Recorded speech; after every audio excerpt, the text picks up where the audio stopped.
So yes, I'll be talking about Singapore's contact tracing system for COVID-19 known as TraceTogether. And in this presentation, we'll be talking about the technical implementation of both the app and the token hardware, as well as the policy analysis of the TraceTogether system itself. So, COVID-19 is here to stay. I mean, it's been several years and there's a whole bunch of various things going around. So, contact tracing is going to remain an important tool in epidemiology. And there have been digital contact tracing tools developed in many places around the world in the past few years. So, yes, as I said, TraceTogether is Singapore's centralized contact tracing system. And they made hardware tokens for users that did not have smartphones. So mainly people like the elderly or whoever had phones but were not able to go and have smartphones. But naturally, given that they were making hardware tokens, a number of Singaporeans had concerns about TraceTogether and its privacy implications. So they did things like they invited people like Bunny, Sean, and a few other actors to a tear-down session where what they found, based on what they were seeing, Bunny and the rest of them said, look, this device doesn't contain GPS tracker, it doesn't contain microphones, nothing of that sort. This thing cannot, on its own, trace the location, and that was published on the news in Singapore. So the question I'm going to ask you, or try to analyze it, can people, members of the public, trust centralized contact tracing systems such as TraceTogether? So before you even get to TraceTogether itself, there are actually two models of digital contact tracing. Yes, the centralized model where the actual contact tracing process itself is done by a centralized authority like the health authority of the government, and then you have decentralized contact tracing protocols where the process of contact tracing itself is automated and requires no human intervention. So as a result, that would be more privacy preserving if you use a decentralized protocol. So GovTech themselves have published the protocol specification for TrueTrace, which is used in TraceTogether, as well as in COVID safe. I believe the Australian COVID safe has slight changes in the actual implementation protocol itself, but let's get into it. So before you use the system, what you need to do is you need to register with your phone number. Then what you get is that once it registers, about every 15 minutes you get temporary IDs that are rotated regularly, and the central server gives you a code, a bunch of temporary IDs. So even if you lose an internet connection, for example, you don't have to connect to it, so you get a ton of IDs, you get a bunch all at once. And why you rotate them is so that you can't do things like replay effects or whatnot. So you rotate the temp IDs every now and then.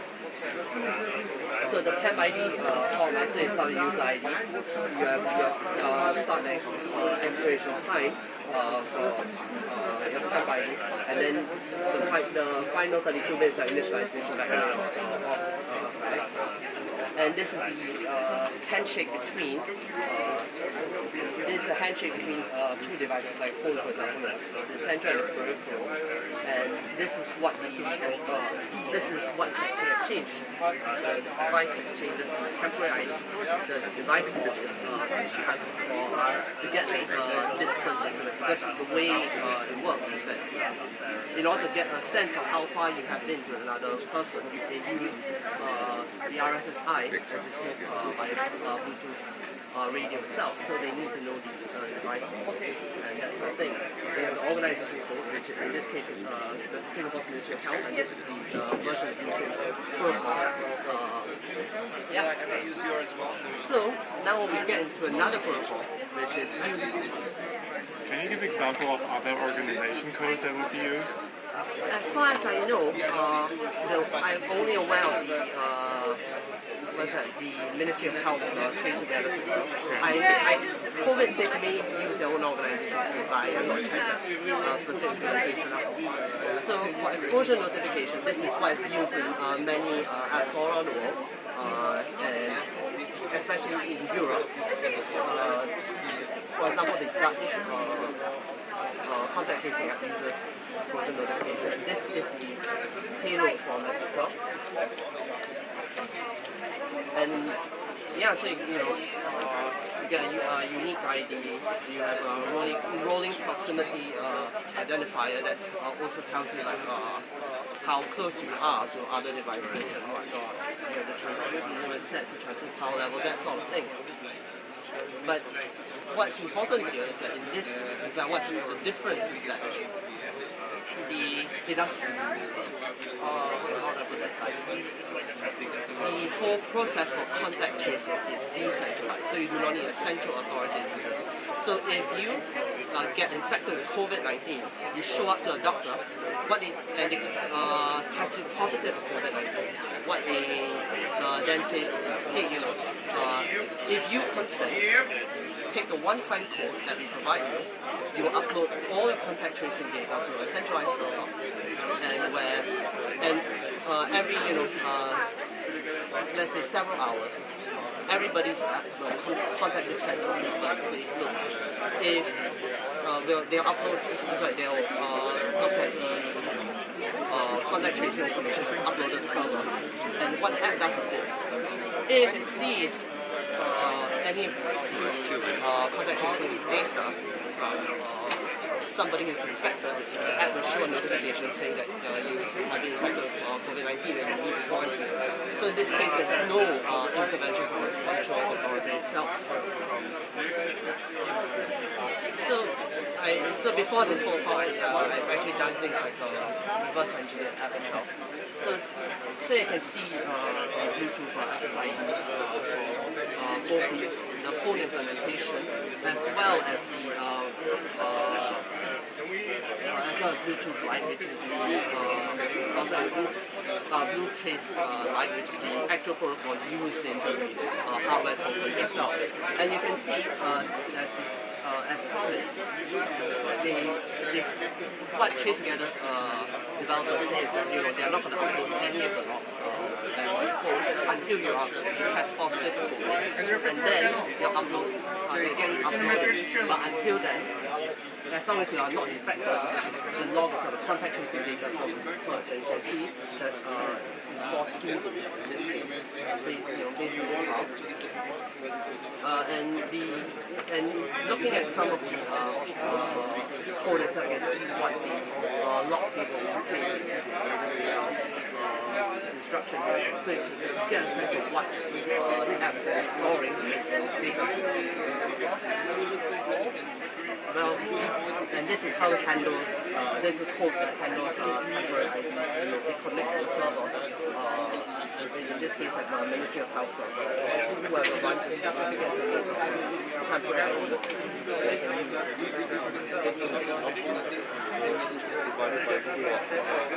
Sorry? What's like a 2.5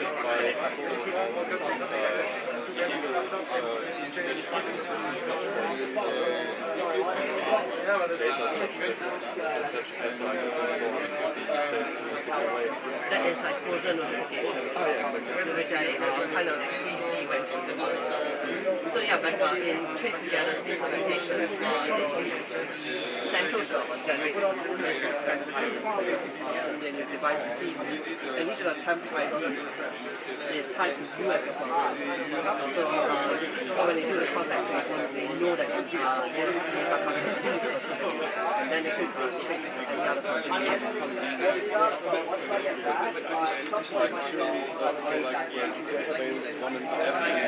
that's connected to no, the TraceTogether itself does they were going to use exposure notification, but then they gave up and they did not use exposure notification at all. They wanted to use exposure notification because they wanted to interoperate with other apps, but then they gave up that. So you're not using that. Instead, you're using blue trace. What I'm talking about is blue trace protocol. So this is the reverse engineering of the app, which was this app version is probably sometime last year. And yeah, you can see they use AES for everything. Contact as per the spec. It does what it does, basically what it says it does on the spec. What's interesting though is that based on last year's version of the app before they stopped using it, you can see that blue trace light is what's used in the tokens. You can see there's apparently version 2 and version 3 of the blue trace books. And even though the Singapore government said, you don't worry about it, the open source license, right? But you can see the last comment to their reference implementation open source version. It's 3 years ago at the start of the pandemic. You can see that there's a blue trace version 3 that does not exist in repository, so that's interesting.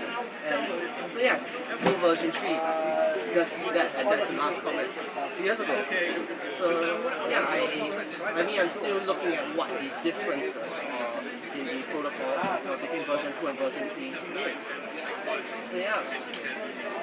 And for the token itself, which is where the actual interesting parts are, they have actually, the government itself, government technology agencies, come up with a technical write-up about how their tokens, at least the hardware, is implemented somewhat. So, yeah. And this is the block diagram, just like Bluetooth enabled microcontroller with some flash memory, with some SPI flash memory. That's about it. And does it match what they say in the write-up document? Hey, Dennis. So this is paired out of one of the original versions of token. As you can see, this is your Bluetooth enabled microcontroller, your flash memory, and this is actually a real-time clock. So that when you exchange contact traces, you can get the start and expiration time as per the original trace protocol. So I've tried to actually dump the firmware. Unfortunately, I found that zero wire debug is disabled on the token, and I need to use UART and get the bootloader mode. And even after I do that, notice that it says that it successfully identifies a chip, but the read has failed, and we suspect that readout protection is likely enabled on this bit. So yeah, so it's not a device that they can easily inspect or hack around. And yeah, these are the main components of hardware. Yeah, it more or less checks out, more or less matches what they say in the spec document, right? And I kind of recreate the schematic. It's not completely. I can still see like there's some nets missing, but this is more or less as best as I can do recreation of the electrical circuit. Then there were two other major versions of this token, and this second major version, you can see they have got rid of a separate real-time clock and opted to use the STM32WD55, which has its own real-time clock, and underneath this, and underneath here, that's where the flash memory is. So it's got a lot simpler in this design. And these are pretty much it, the main components. The digital full effect sensor is just used to activate the token when they hand it to you. So you have to take a method and move it across the token a few times before it's enabled. That's the purpose of the full effect sensor. More or less, it still checks out based on their documents. I tried to dump the firmware and get it. Readout protection is actually enabled as well. I was not able to read any of the firmware. So yeah. And in this version it's a lot simpler. The circuit is just this. STM32 because your flash memory. That's it. And yeah, your debug headers. And just connect the flash memory and dump the flash memory. I mean, that's why okay, the flash memory itself does not contain the firmware. It only contains the contact tracing data itself. Because if you ever dump the firmware, I believe you'll be able to find, because these tokens, they are not connected to the internet, right? So where would they be able to get a temp ID from? No. So they likely have a method that's shared across all the devices for generating some form of temp ID. And if you got access to the firmware, you'll likely be able to know how to do it. So which is why I believe they basically lock down all the devices. And this is the third major release of things. This is even simpler and even smaller than any of the previous tokens. They use, in this version, they use whole tree from Ambit. Yeah, this doesn't have a Bluetooth microcontroller. So just flash memory. And the fun thing is when I go through the data sheet for this one, if I haven't missed it, I didn't find a real-time clock on this chip. So they may be just using a general purpose timer as a real-time clock. So the moment you remove this battery, the device effectively becomes useless. You need to return it. So yeah, this is the evolution of the tokens over 3 major releases or major design changes. Yeah, this is what the tokens look like. And yeah, same. And of course, all 3 of the major versions, it more or less checks out in the protocol document. Just a Bluetooth and a microcontroller, there's no GPS, there's nothing, no microphones, there's nothing that can track and so on. So, and you get to Bluetooth side itself. So yeah, they have made some modifications for this to work.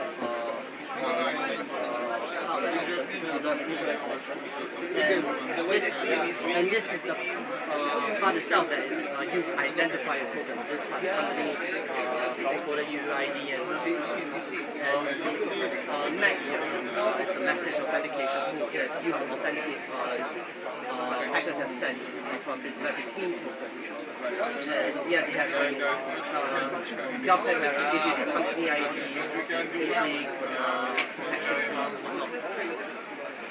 and this is what, and because it asks about the flash memory, this is basically what is stored, how the contact tracing data look like if you were to dump the flash memory, the flash chip itself. Timestamp the message authentication and then company encoded unique ID that verifies the token.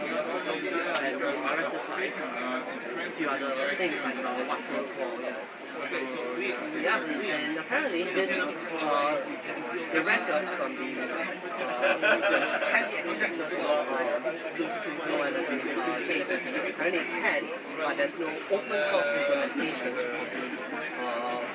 Blue Trace Lite protocol, so I'm not sure how that works.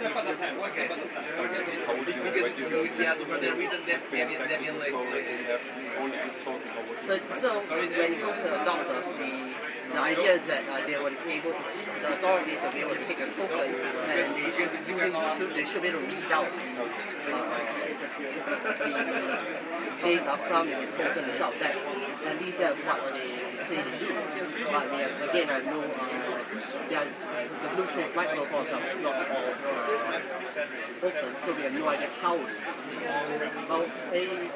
But yeah, this is practically what they do. So you get the company ID, the company encoded UUID, you do in-year CPR, and you have and that gives you your message authentication code. This is how the packet looks like, and that's why it's sent between tokens and codes. So to be clear, the token and the code are supposed to be interoperable, so the phone should be able to get the packet sent by the tokens itself. And this person that goes by username card, they have actually written tools to look at what's actually being sent between tokens,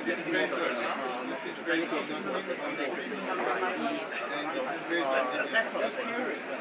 So yeah.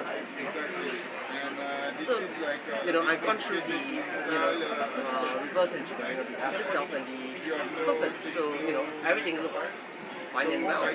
That's it.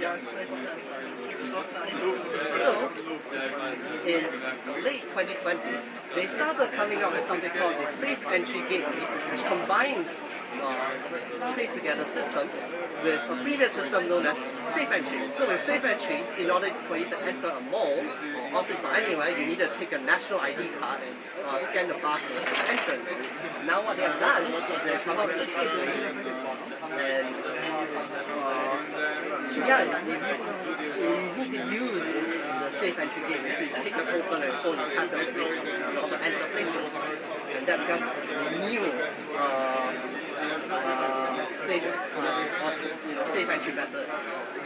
And they made it mandatory by 2021. You needed TraceTogether to enter anywhere in like most places in Singapore. Maybe not your small time like store, mom and pop stores, that sort of thing. But you want to go to a supermarket, office, where there's most people want to be, you have to use TraceTogether to enter. And guess what? I managed to get myself, I get hands on the gateway, although for a very short period of time, so I was not able to do anything except attempt to download where I'm not. This is what the gateway looks like, and this is what's inside. I believe, because I'm not being able to find any information or any other public sites talking about it, I believe I may be the first person in Singapore to actually open up the gateway and have a look at what it has. And what you see is this is the STM, the UW55, same as the token, and then the flash memory. And what you have is the only difference here now is that you have an LTE modem, and so the gateway itself will connect back to the servers in order to say that hey, you've logged in on this specific location. Yeah. So pretty much it's just a TraceTogether token but with additional 4G cellular modem, and these are the main components. The question I'm now going to ask, and we're going to do, a sort of analysis, is the introduction of this gateway has the privacy assumptions changed, because the whole point of doing the head-on session and getting all the hackers to go there is to say, hey, this device is not a tracking device, it can be used to track the location, that sort of thing. But now that the gateway has been introduced, and now it's mandatory for you to use TraceTogether and anywhere, the assumptions change. And the question I want to ask is, where is TraceTogether on the trust balance? So remember how I talked about centralized and decentralized contact tracing systems? The thing about exposure notification, other decentralized protocols, is that it shifts in favor of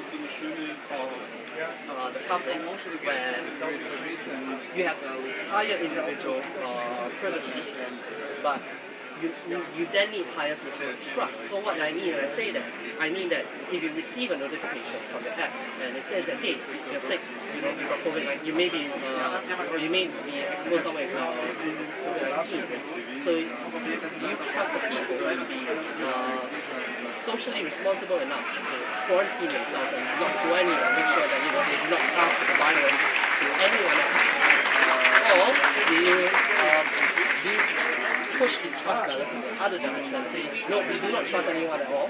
We have a centralized authority that does contact tracing everything. We make sure that we get as many cases of possible COVID-19 infection as possible, but at an expense of individual privacy. So this is what I like to call the trust balance.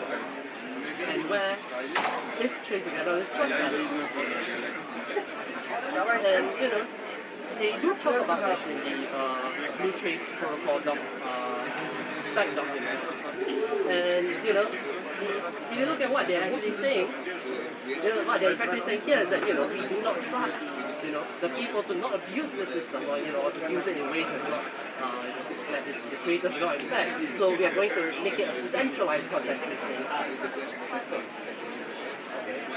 And and they do talk about in fact they admit that it's possible to implement Btrace where you don't have a centralized contact tracing system. They literally say that here, but what they're saying is that they decided against it because of certain reasons. And the question I'm going to ask is, does human intervention, in this case, remove biases that like an automated algorithm, automated system have? That's it. And people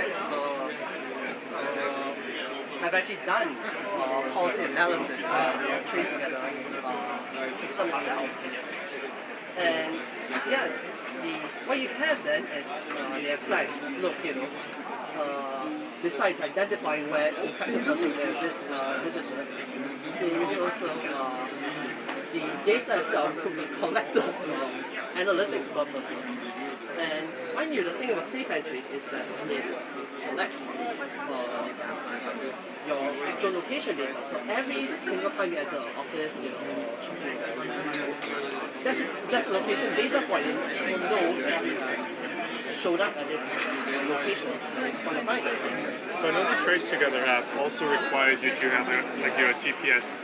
No, okay. The weird thing is that apparently when you want to use the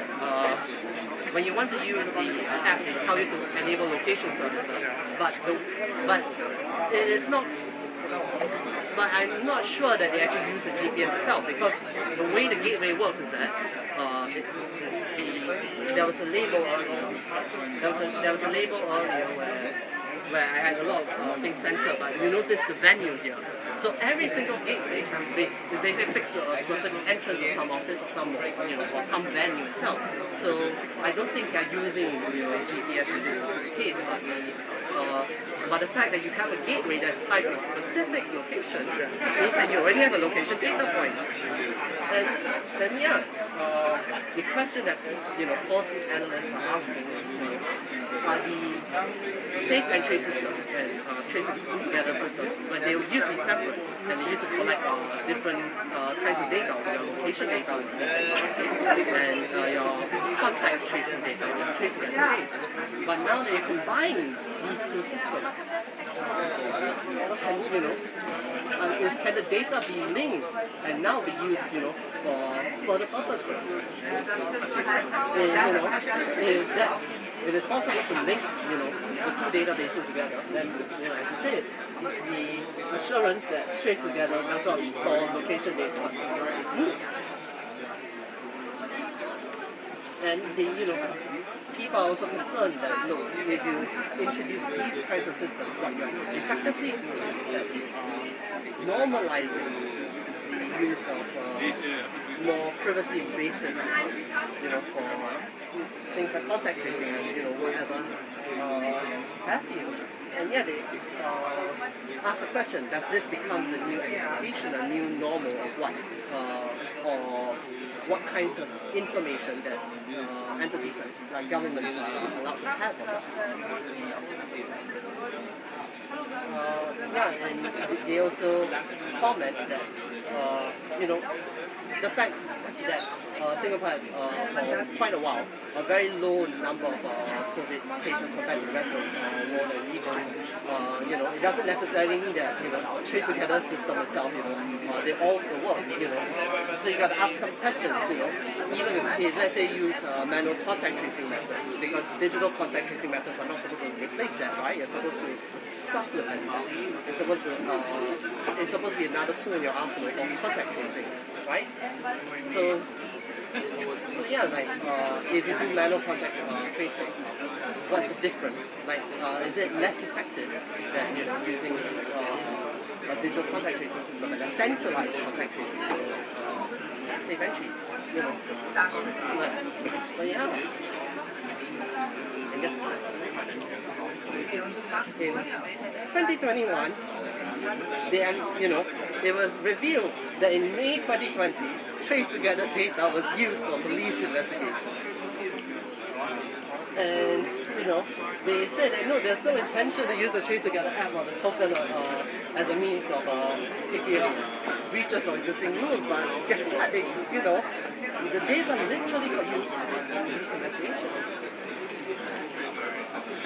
And what they did is that instead of saying no, and the reason why this even happened to begin with, even though they previously assured people that this is not going to happen, is because the criminal procedure code in Singapore overrides everything else.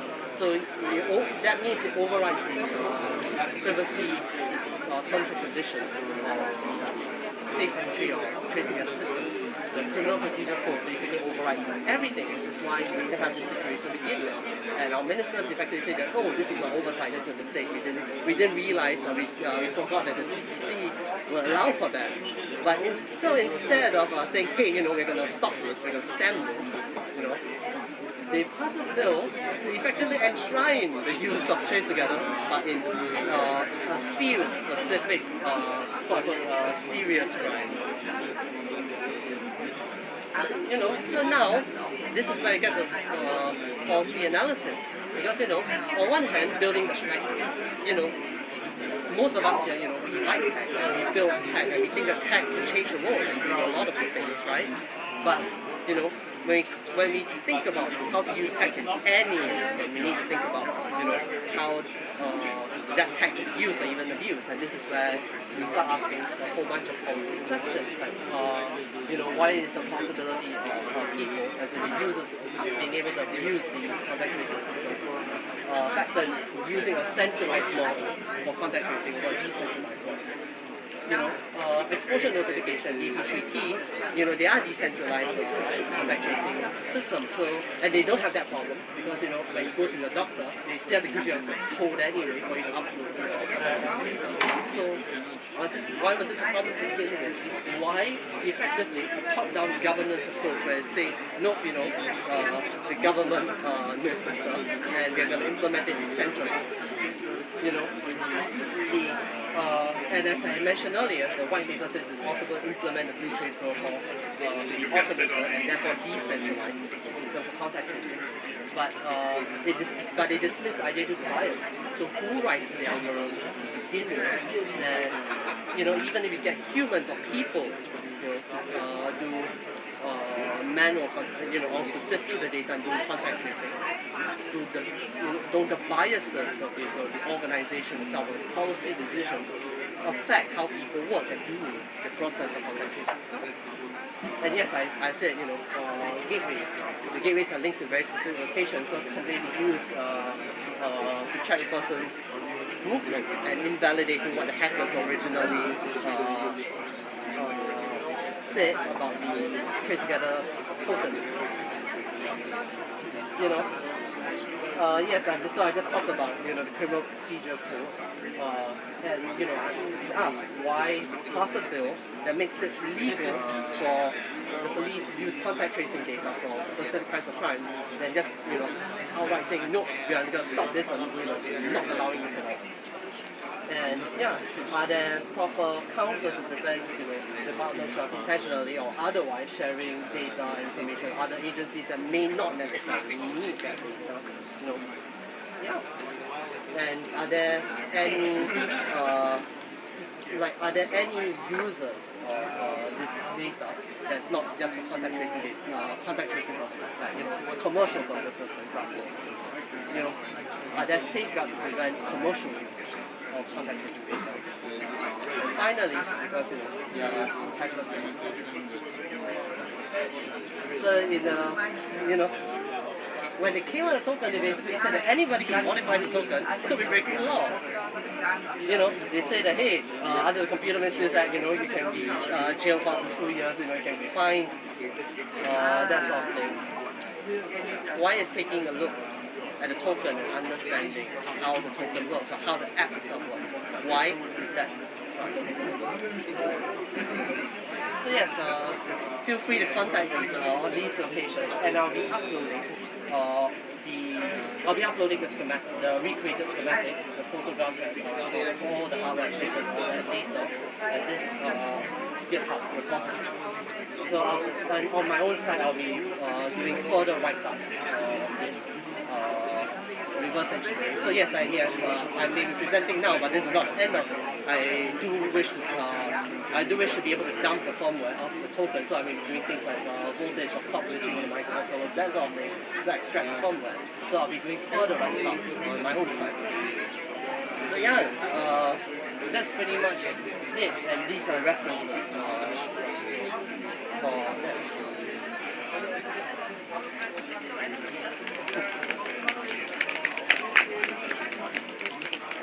Can we stop the recording for questions?